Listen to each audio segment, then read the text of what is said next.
Well, Eagle fans, we're in that lull period at the end of the Super Bowl to the beginning of free agency. And what we're all dealing with now is a lot of garbage and nonsense and just clickbait material that you really shouldn't be paying much attention to. We're going to talk about that and a lot more next on Philadelphia Eagles Talk with Geoff.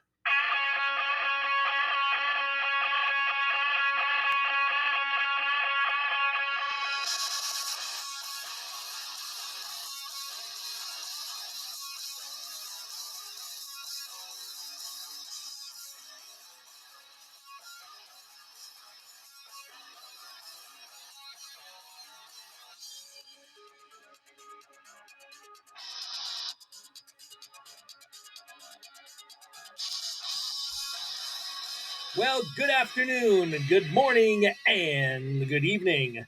Whatever time of the day it is that you're listening to this program, welcome to Philadelphia Eagles Talk with Geoff. And that's really what I'm going to talk about a lot today because it just gets on my nerves this time of the year. It happens every single season.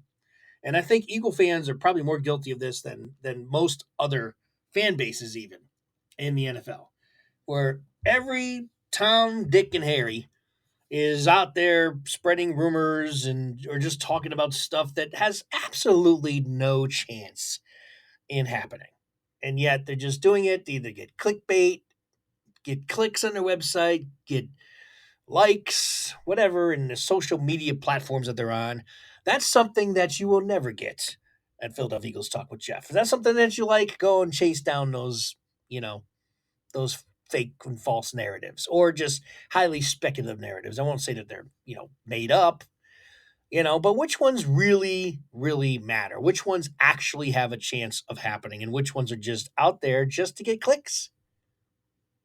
We're going to try to I'm going to try to help you distinguish between the two. And it's not easy to do because everyone loves to, you know, go chase after the prize, no matter how ridiculous or how unrealistic it may be. And Eagle fans love to do this. It happens every year at this time of the year. We're going to get this free agent. We're going to get that free agent. This guy's rumored to come to the Eagles. This guy's rumored to come to the Eagles. And we're going to get this guy. We're going to go get that guy. Even though a lot of times it doesn't even make any sense. We just take 2 seconds to think about it or know the history of this team. You just would know and be able to discount it right off the bat. Um, so it's just one of those things where it is the off season. It's tough to come up with material right now. I get it. I'm part of the social media, with this podcast.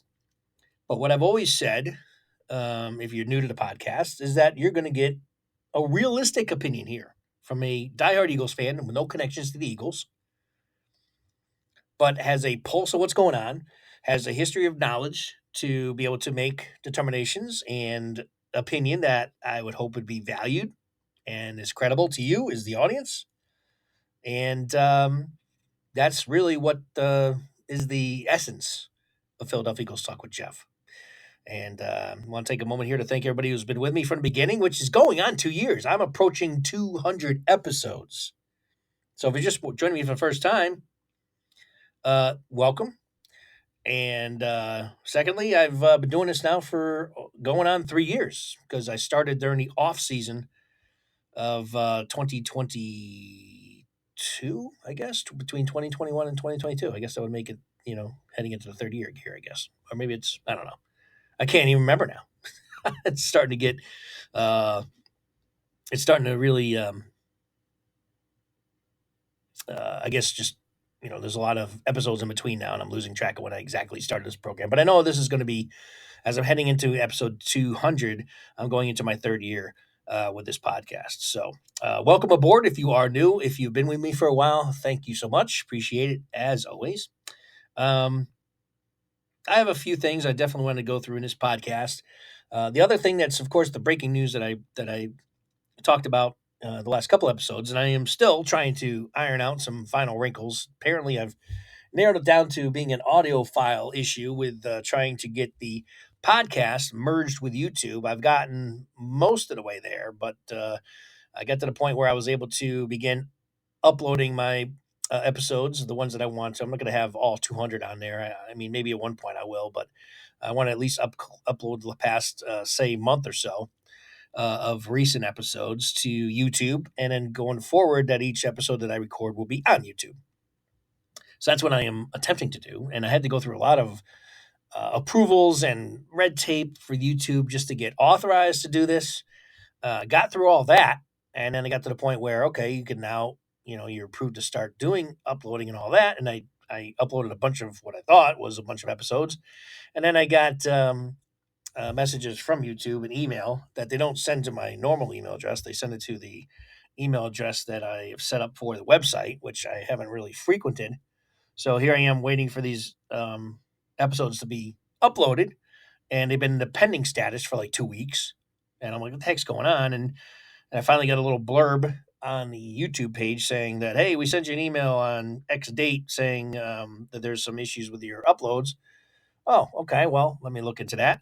And it's got something to do now with the audio file. So I don't know if that means the entire episode. It means the music I had playing in the front. I'm trying to still figure that part out. So, um, bottom line is, for those of you who may not have heard yet, is I am merging Philadelphia Eagles Talk with Geoff with YouTube. So I have my own YouTube channel set up. It is called Philadelphia Eagles Talk with Geoff, with the W/Jeff, just like it is on your podcast platform. So it's exactly the same way. So you can search YouTube whenever you're on there next for this podcast, and the channel is there. And there's nothing right now on the channel because I'm, again, just as I talked about, having issues making that transfer over. But eventually they will be on there. And then what's really cool about this, and the biggest part of this for me and you as the audience, is once I am able to, you know, make this merger 100%, uh, it'll allow us to interact with each other and engage with each other, which has always been a goal of this podcast from really day one. So heading into year three, we're finally at the point where once I get this completely working the way it's supposed to, you'll be able to communicate with me, ask questions live while I'm doing the podcast live on YouTube. And then the other thing is, YouTube obviously gives you the video opportunity so that you'll be able to actually see me as I'm, you know, recording the podcast and doing the podcast. And then we'll be able to engage directly and in real time with each other in terms of just comments that you may have of what I'm saying, questions you have during the podcast that I can answer live on the platform. So that's the transition that Philadelphia Eagles Talk with Geoff is going into. And then obviously any guests that I have, we'll be able to do that with those folks as well on video. So that is the next level of Philadelphia Eagles Talk with Geoff. That is around the corner. I thought I would have it done by now, but like anything else, you got little glitches that come up, and you got to figure out, how to work through them and get it going. So that's kind of the process I'm going through right now. But that's the next level of Philadelphia Eagles Talk with Geoff. And hopefully I have that done by episode 200, because it'd be great to launch my 200th episode on YouTube. But we're getting close because this is episode 194. So I've got 6 episodes left here before we hit the magic number of 200 episodes. So yeah, pretty cool, pretty exciting once we get there. It's frustrating right now for me because I thought I'd have this already working, but gotta iron out these last few bugs here. For those of you who are listening to whatever platform that you're used to listening to Philadelphia Eagles Talk with Geoff, I am not. I just want to make this note to make sure that you are aware. It's not that that I'm leaving any of the platforms that carry Philadelphia Eagles Talk with Geoff. I will remain with all of them, so you don't have to worry about necessarily having to switch over to YouTube. It's just gives an extra level of engagement for you as an audience member, as a listener, to be able to engage with me and talk Eagles live with me, which is what I want to direction I've wanted to bring this podcast all along. So again, if you're listening to me on Spotify, for example, I'll remain on Spotify. So nothing, you don't have to worry about changing anything. I will encourage you, if you get a moment, to subscribe to my channel on YouTube, which was just recently launched. And even though there's no content on it as of today, there will be. And so you might as well Subscribe now so that you are, you're ready to rock and roll with Philadelphia Eagles Talk with Geoff on YouTube once it's finally successfully made that transition. All right, talked way too long about that, but it's all important. It's pretty exciting. So, what I mentioned at the top of the show is all of what's going on with the Eagles right now and just what you're hearing, and it's just last year wasn't exactly at this time, but it's very similar to once you get past free agency, then you start hearing all these rumors about the Eagles are going to go draft this guy, draft this guy, this guy. And I said, hey, go back to the past podcast, right? You can go back to my podcast last off season prior to the draft. You had all these Eagle fans, and these are notable Eagle fans. When I mean that, are these are ones that are on YouTube or some social media platforms that have a big following in Eagle fans right now that are established, and they're out there just talking like this is going to happen. And what I'm talking about just in most recent times is like the Eagles going to draft Bashawn Robinson. They're going to take the Bashawn Robinson next year or this year, meaning last year in the draft. And I countered and I even engaged with these personalities one on one in their chats and called them out for it. I said, you're sitting there getting Eagle fans hopeful of them drafting Bashawn Robinson, and there's absolutely no chance in the world that Howie is going to draft Bashawn Robinson. The Eagles are not going to invest that type of draft capital in a running back position. And I'm like, how long have you been an Eagles fan? Because it just ticks me off. I start getting really aggravated because I'm like, you guys, if you know this team, and these guys do know the Eagles, but I think that they really try to do the old clickbait crap. Because if they seriously think that the Eagles are going to get Bashawn Robinson, then they're just wrong. And if they know deep down that they're not going to get Bashawn Robinson, but they're trying to get clicks and hype up and all that kind of thing, then they're just misleading their audience intentionally. Either way, you're wrong and it's not right to do. So I called them out repeatedly and I told them that there is no way in hell the Eagles are drafting Bashawn Robinson. I told him, how long have you been an Eagles fan? And this guy I know has been an Eagles fan a long time, as long as I have.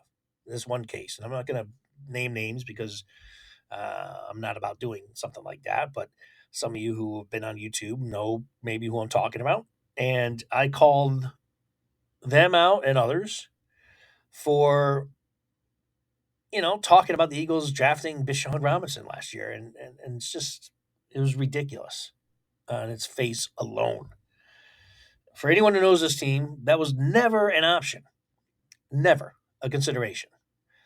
And of course, the Eagles did not draft Bashawn Robinson. He didn't follow them anyway, and even if he did, they wouldn't have drafted him. And I was kind of hoping that he would be there on the board with the Eagles, so that the Eagles would actually pass on him, which they would have done, and not have drafted him. Because no doubt that's what would have happened. There's no way they were going to draft Bashawn Robinson.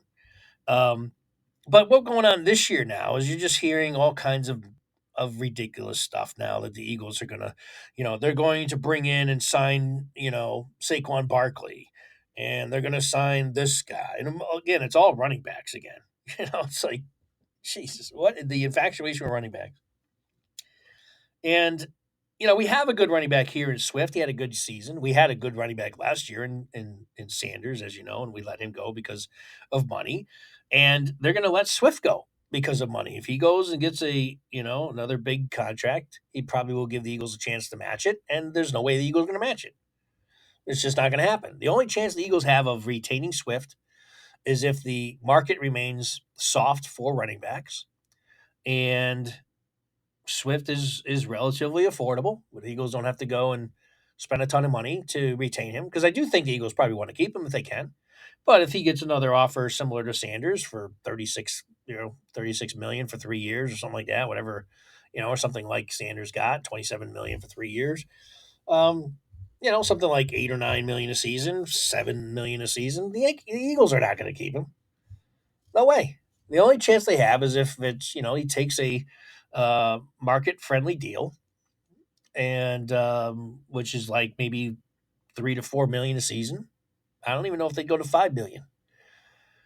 Say 4 million a season. Say it's a 3-year contract for 12 million. Yeah, I think the Eagles could retain Swift for that, but Swift likely will get a better offer than that, and that's why he's more than likely probably not going to be here next year. Um, that's why when you hear, oh, the Eagles are going to get Saquon Barkley, I mean, that's just pie in the sky stuff. It's clickbait. It's nonsense. There's no way Saquon Barkley is going to be an Eagle next year. No way. Any of these guys that are out there as running backs that are going to be looking for upwards of 6, 7 million, 8, 10 million a season ain't happening. And it may not be happening with any team, let alone the Eagles. As again, we talked about the softening of the running back market, which is unfortunate for running backs because there's just it's a position that the league is not paying right now. It's just a fact, right? I mean, we've been seeing this as a trend for a while now, for the last few years at least. Um, so I expect it to continue. And Swift is a guy I think would fit into this offense very, very well. But he's coming off a really big year, his best career year, and he's going to be looking to get paid, which I don't hold against him at all. You know, but we'll see if there's a team out there that's going to offer him 6, 7, $8 million a year. Maybe there is. He's only 25, so he's very young for especially running backs. Um, is a guy like Derrick Henry going to be here? Now, I'm not going to sit there and say that, a big name guy would not be an Eagle. Right now, I think it's far fetched to be talking about it right now before we find out is this upcoming free agency market going to be similar to recent years where running backs are not being paid? To be speculating now that a guy like Derrick Henry and certainly Saquon Barkley or some of these others that are out there, because there's some big names of running back that are going to be available, that are available, are going to be Eagles, is just clickbait. And it's just nonsense. You turn that stuff off completely right now. You don't hear me talking about it other than countering what's out there. You're not going to hear me speculating this guy's going to be an Eagle, that guy's going to be an Eagle. And I even try to steer away from that stuff once the free agency starts, because unless I have either some good inside info or something that does kind of align and make sense, you won't hear that in this program. I'm not going to send you off on any tangents as a fan thinking that this guy is going to sign with the Eagles. Unless I have, like I said, something to back it up, not complete speculation and just wanting you to click on my videos or my podcast just because I'm talking about, so and so is going to be an Eagle. But that's what happens, and especially the Eagle fan base. There's a lot out there. And it's not just like the social media type guys, it's actually the media of the Eagles that do the same thing just to get clicks.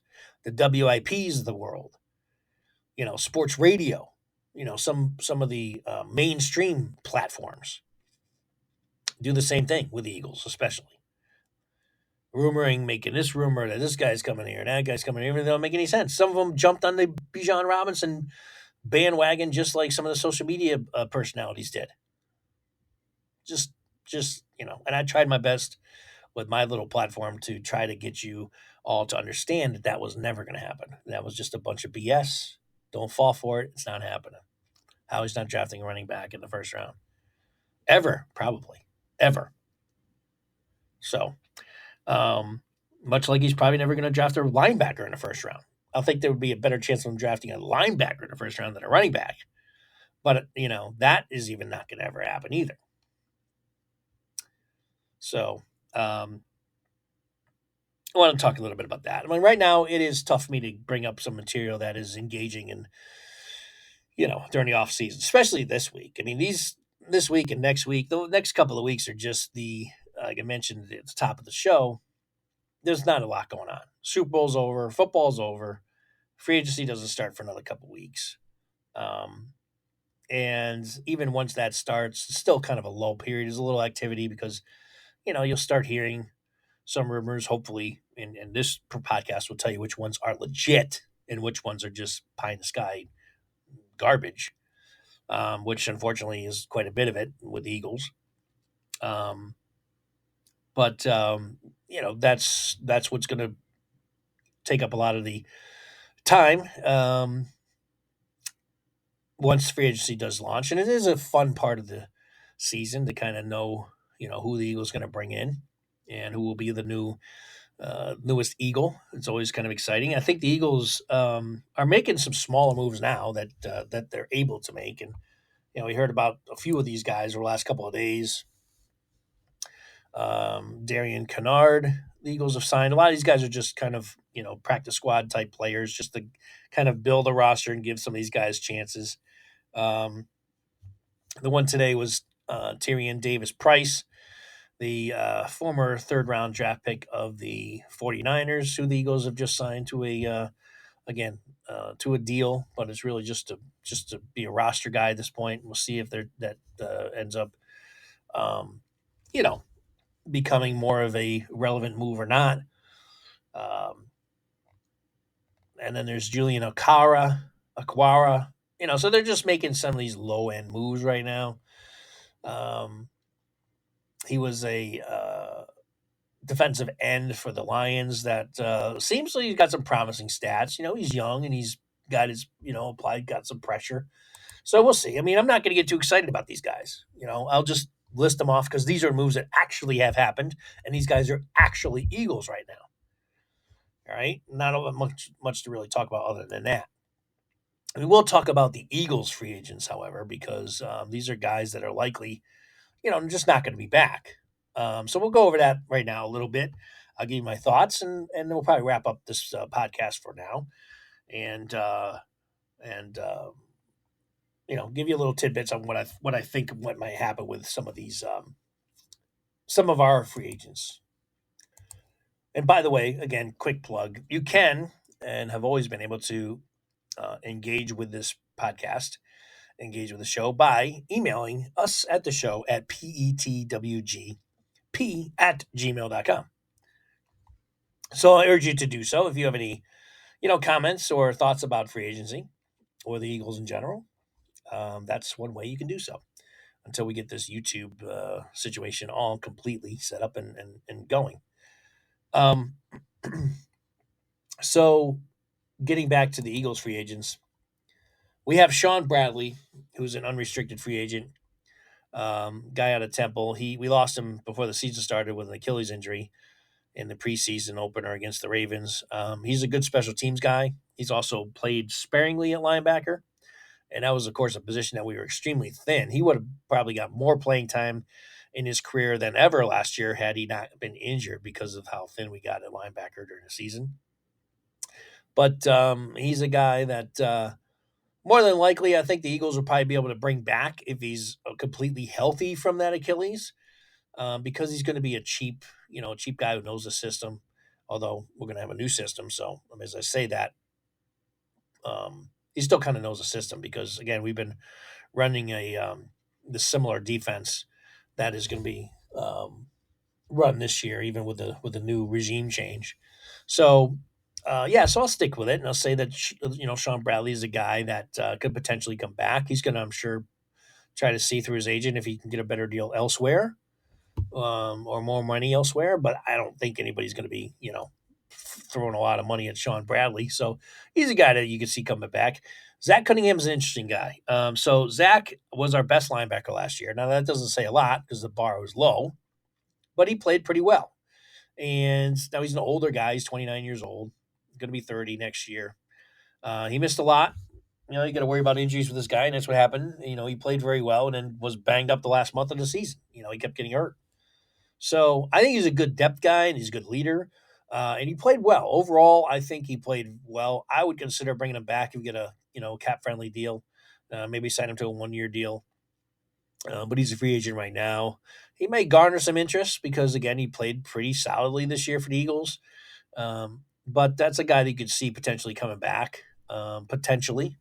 I don't think that's a preference, though. It all depends, I think, with a guy like him to see what the Eagles do in the draft and do in free agency. I would expect them to try to bring in bigger, younger guys, bigger names, younger guys, and hopefully spend a little bit in the linebacker position. But we'll see. He might be able to come back in another 1 year type of deal.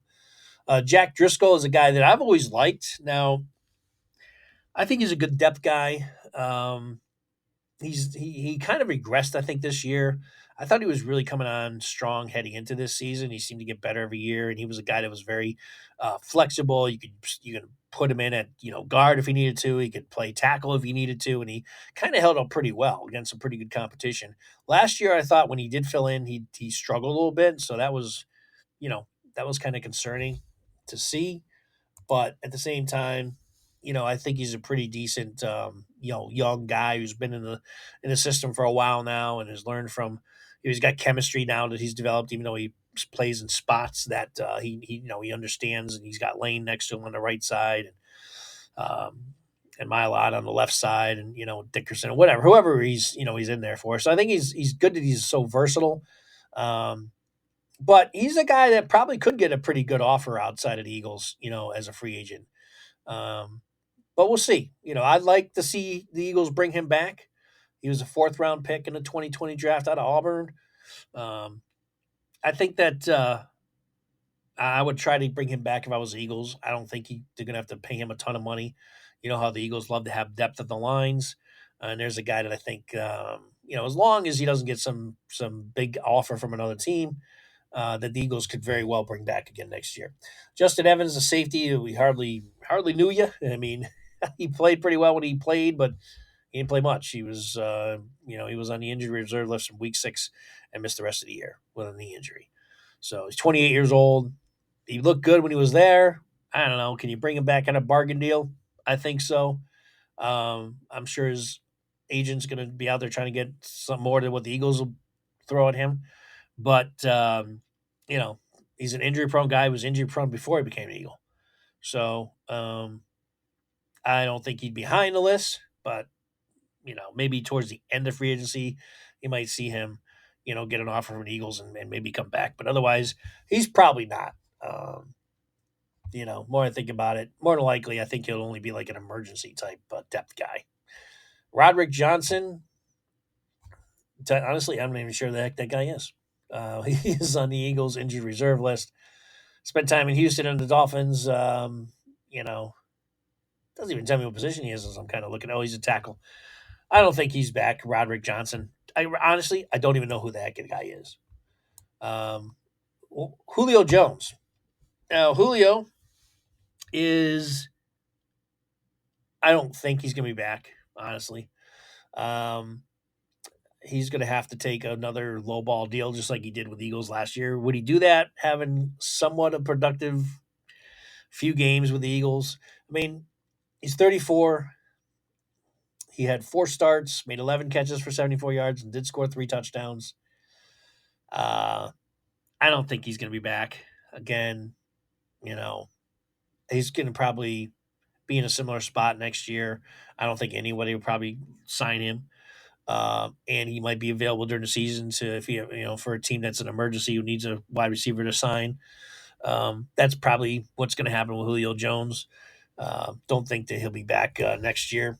Shaq Leonard, I feel bad for this guy because he was once a great linebacker in this league, but I saw enough for him to be ready to move on. As excited as I was, the Eagles got him in the battle with the Cowboys. As far as who was going to sign him, he chose the Eagles.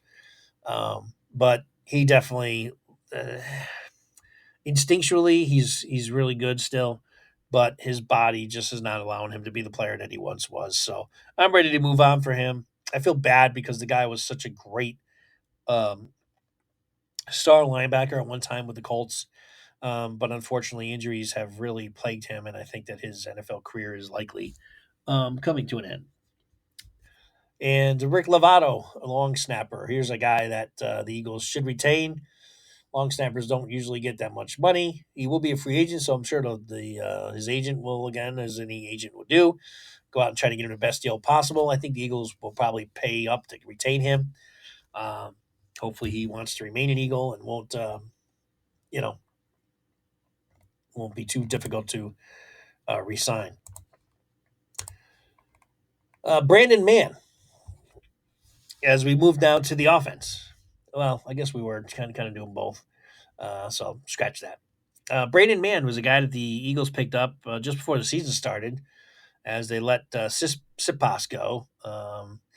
And Mann really ended up playing very well. Had almost a 44-yard punting average. Um, I think he went very well. That was net punting average was 44 yards, which is very very good, and he had a 50 almost a 50-yard 49.8 gross punting average. He actually joined the team in week 3, so they actually did start the season with Sipos and then ended up moving on with him. So he did very well. I mean, I'd like to see Braden Mann come back. I think he punted well enough to earn a position with his team going forward. Marcus Mariota, as you know, you've been listening to this podcast for a while, and certainly since last year at least. I wasn't a fan of them bringing Mariota in here. I always thought he was a not a good quarterback from what I've seen in his career. I understood the thinking that the Eagles had when they brought him in here because he's a guy that is mobile, and if Hurts does go down, then you don't have to change the offense much because you have another mobile quarterback and you can run the same plays and blah blah blah. That was the only part that did make sense. But the quarterbacking part, Mariota is not a good quarterback. So I didn't want him here last year as the backup, and I don't want him next year as the backup, and I don't think he'll be back. So I think the Eagles will move on from him. I'd love to see the kid, uh, get a chance here. The guy that played well in the preseason, like his name slips my mind at the moment. Shoot, I should know this. You guys know what I'm talking about. The third round running back there, or third round pick. I think it was a third round pick. All right, this is going to kill me, so I have to get the name right. Sometimes I'll just keep going, but at this point, let me get his name. Something like McVeigh. The heck's his name? You guys know what I'm talking about, right? Uh, this aggravates me probably as much as you. And you're like, this is the guy. I'm sure you're all saying it's so and so. What the hell's this? Oh, Tanner McKee. It was close. Tanner McKee, to me, looked very good in the preseason. And to me, if they have to go in the key and give him a shot, as long as he continues to progress and impress, what the heck? Let him be the number 2 guy. I mean, I have no problem with that. I wanted him to be the number 2 guy over Mariota because I just, Mariota's so limited in what he could do. And what I saw just in the preseason, I know it's just preseason, but I mean, he looked pretty damn good in the short, you know, view that we had of him last year, Tanner McKee. So we'll see how he does. All right, let me get back now that I got the name. Nicholas Morrow. I told you about the stats last year. You look at his stats on paper. I went through this with Matt when we did our postseason predictions to see how we did with our preseason predictions. That's as confusing as it's way to just say that. When we reviewed our preseason predictions a couple podcasts ago, let's see how we did with our predictions. I talked about Nicholas Morrow, and he had some pretty damn good, impressive stats. I mean, you look at his stats: 93 tackles, 9 pressures, 3 sacks, 2 fumble recoveries. He had a safety. I mean, pretty damn impressive stats. But the guy can't cover anybody. And in the NFL passing league, if you can't cover as a linebacker, then your value is not all that great to a team, and that's Morrow's problem. And that's why you see why the Bears got rid of him, right? He's a good guy, in terms of being able to attack the line of scrimmage, and he's a pretty good wrap up tackler for the most part, but he can't cover anybody. And he was exposed repeatedly, uh, by teams, and it was a big problem for the Eagles having him in the lineup. So I don't see Morrow coming back. Um, they will probably let him go. Tight end Albert Okwuegbunam. I know I just butchered that last name, but here's a guy that I thought would get some playing action. But even when Goddard was out, they didn't throw him the ball that much. When Goddard missed those 3 games with his broken arm. So, they made a traded a 7th round pick. Or they traded a 6th round pick for him. Got him from the Denver Broncos. He's a big kid. But they didn't play him much, so I don't know. Could they retain him? Sure. I mean, I could see them bringing him back. They don't have a lot of depth at all at tight end. I think they'll address it further this offseason. They'll probably bring another tight end in here as well. But I can see him. He's still young, 25 years old, big guy. Giving him another opportunity. It wouldn't surprise me if he comes back. Sua Opeta, here's a guy 27 years old. Here's another depth guy. That when he's filled in pretty well for the Eagles. I think he's somebody the Eagles would probably like to come back. or halfback. Because again, he's pretty much a guard guy. He doesn't play tackle at all. But in terms of being able to fill in for Dickerson or on the right side on occasion, um, he pretty much does a decent job, and he's improved as he's every year he's been with the Eagles. So I can see the Eagles wanting to bring him back, but like anything else, his agent's gonna be out there trying to get him the best deal possible, and he could certainly sign with another team. Wouldn't surprise me at all. Rashad Penny. Did you guys know the Eagles signed Rashad Penny last year? You guys know that they signed him? Yeah. I don't know what the heck happened with Penny. The Eagles decided not to use him at all during the season. He was only active 5 times, and even the games that he was active, he got the ball only 11 times for 33 yards. I mean, I don't know why they even signed him. I don't know if they brought him in, they're like, "Wow, we made a mistake and just never gave him the ball." And I don't know what happened. I don't know if we'll ever find out why the Eagles signed Penny and why they never used him once they signed him. I don't know. I have no answers, but I don't. One answer I do have is he's not going to be back, so you can count him out for next year for sure. Um, Bradley Roby, 31-year-old, um, had 2 starts, played in 9 games total. Didn't really impress me much. I don't expect him to be back. He's a depth guy that they brought in for the secondary, so I can see him gone. Boston Scott. We all love Boston Scott, or I think most Eagle fans love and appreciate Boston Scott. But I think his end of his Eagles career is here. I don't think the Eagles will bring him back. Every other season I've said it, I thought that the Eagles would bring him back. This is one time I think that Boston Scott's probably because they didn't use him at all last year. If they used him like they typically did in past years, then I could see Boston Scott and them, coming together and signing another 1-year deal or something like that. They paid him $2 million a season for him to be on the bench. I mean, he hardly played at all. And I thought there were certain games that they could have used him in their offensive strategy, and they never did. So I don't know what happened, but he fell out of favor with Eagles in some way, shape, or form. Um, he's been a great Eagle when he's played, and but I don't see more or less than Scott. I think Scott at this point is got to be like, all right, it's time for me to move on. More than even the Eagles are probably willing to move on. But I think it'll be I think Scott will move on and be playing somewhere else. Is there a chance that he comes back? I would say slightly. I wouldn't rule out completely that he's gone, but I think the chances are that Boston Scott goes and finds a spot on another team somewhere. DeAndre Swift, you already talked about. This is the biggest, free agent that the Eagles have, and most important. And because he's coming off such a great year, I think he's gone because the Eagles do not pay this position. I don't know how many times I can emphasize that. No matter how good a running back is on his team, you saw it with Miles Sanders, who came off his career year. The Eagles didn't keep him. And now Swift has got his career year, and the Eagles are not going to keep him, depending on what the offers are that he gets.